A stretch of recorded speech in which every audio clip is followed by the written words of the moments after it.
wonder why some businesses thrive while others struggle to survive? Many people think that it's about having the best product or the best service, but the real key is adaptability. Today I'll break down what it means to be adaptable, give you a short little quiz to identify just how adaptable you really are, and the 3 steps that you can take to start becoming more adaptable in the workplace.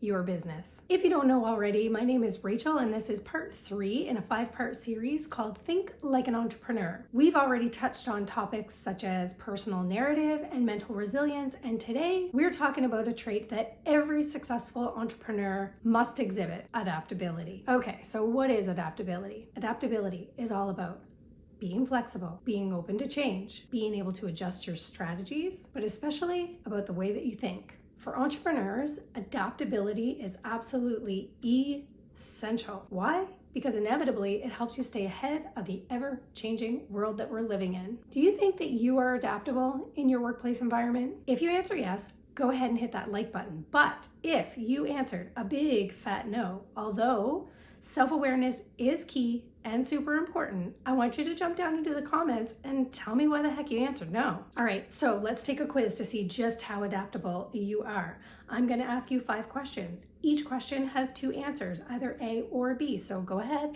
push pause, go grab yourself a piece of paper and a pen or something to write with, and I'll meet you back here in a few seconds. All right, all set? Question 1. When faced with an unexpected challenge, how are you most likely to react? Option A. I can't believe this is happening. If it wasn't for bad luck, I wouldn't have any. I just don't have time for this. Or option B. Bring it. I love a good challenge. So let's get to figuring these things out. Who's with me? All right, did you write down your answer? Question 2. Do you often find yourself seeking out learning opportunities? Option A, learning only if it's to clone myself. I'm juggling a million things right now. Or B, absolutely. Discovering new insights can keep me one step ahead of my business at all times. Question 3, your amazing plans didn't quite go as expected. How do you respond? A, I'm stubborn. I'll keep pushing the plan. It's gotta work out sometime. Or B, unexpected twist? Challenge accepted.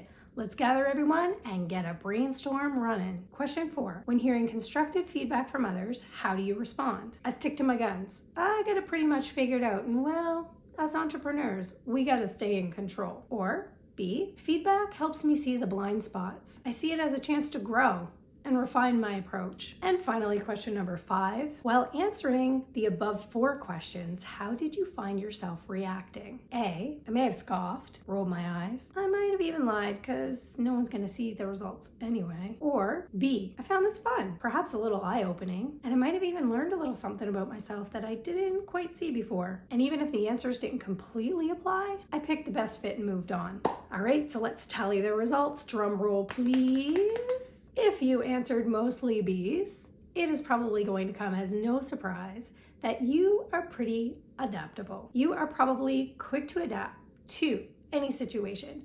You seek new information and are open to change. Congratulations!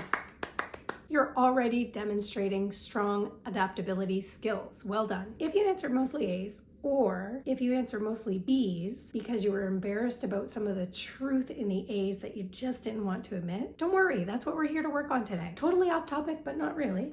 I want you to think about a chameleon. What's the first thing you think of when you hear the word chameleon? Pause the video and type your answer in the comments. I'm gonna guess that most of you probably put down the word camouflage, or that they can adapt to the color of their environment. Excellent. Although that's not actually the primary reason that chameleons change their color, it serves the purpose for our analogy today. But aside from camouflage, did you also know that chameleons have independently moving eyes? They can view their surroundings with a 360-degree perspective without ever turning their head. Pretty impressive.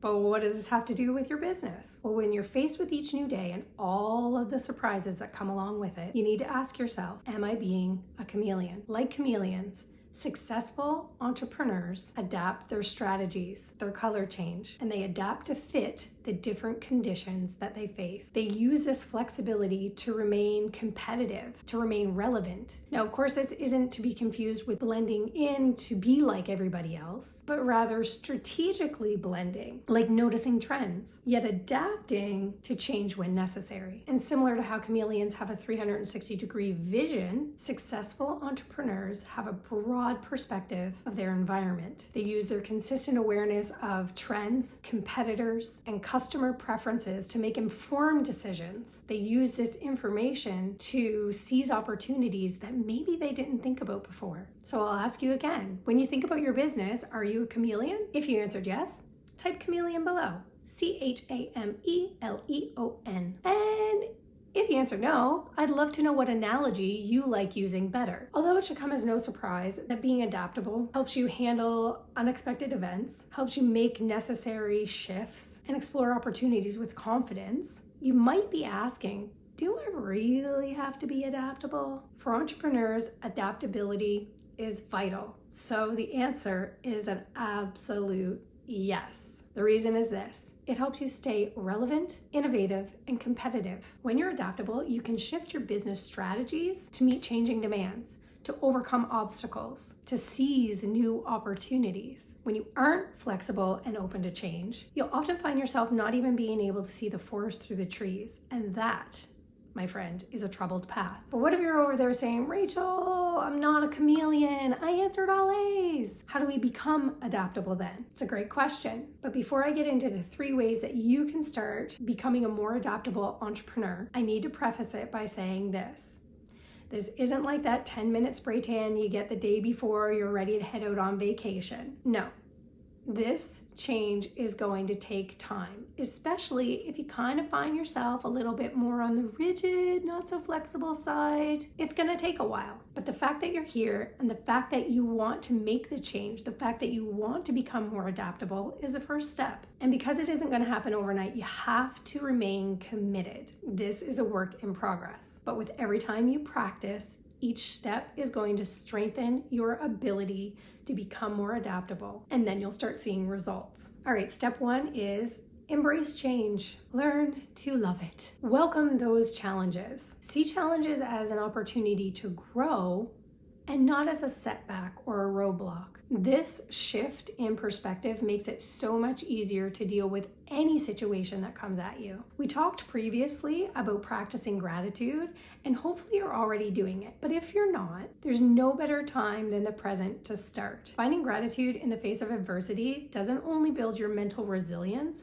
but it also increases your adaptability. Step 2 is to stay informed. Stay curious. The more you know about your industry, your market trends, the competitors, what people are looking for, the better your ability to adapt. Here are a couple things to consider. Always want to continue learning. Understand the importance of that. Make learning a lifelong habit. Read books, attend seminars, take online courses, hire coaches, stay updated on the latest trends that are important to your business. That said, this learning should really be specific to your business, of course, and we call that strategic learning. Doing this not only helps you grow as an entrepreneur, but it will help you flourish your business and, of course, be more adaptable. And as a springboard to learning, step 3 is practicing that flexibility. Being adaptable means that you're willing to be flexible when things don't go as planned. When you embrace this change, you get yourself out of the comfort zone. You learn to be comfortable with being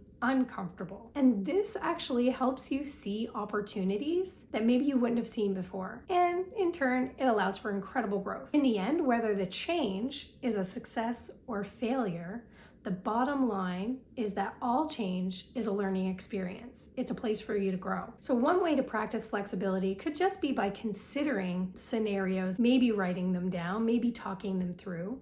But you could also put it into practice in your daily life. And that might be an easier place for some to start versus trying something out with your business. Maybe you start with shifting up your morning routine, or maybe you start with being a little more flexible in a spontaneous dinner plan. Depending on how flexible, adaptable, or rigid you are, this would look different for everybody. But pick one thing that would normally cause you a little angst and try to make a change that's just a little bit uncomfortable. And notice how you deal with that. Remember, sometimes we can't control what's happening, but what we can control is how we respond to what is happening. And that's another key to adaptability. The willingness to stay in control of our own reactions to a situation. So whether you plan something out of the ordinary, whether you switch up your daily routine, or whether you're just simply practicing patience, I can't wait to hear what you're trying, what you're working on, and how it's helping you become more adaptable. Speaking of patience, understanding the difference between patience and waiting is eye-opening for a beginner entrepreneur. And that's why you're probably gonna wanna check out this video right here while you wait for part 4 in the series, Think Like an Entrepreneur, where we talk all about taking risks and embracing failure. Until next time, trust your own journey.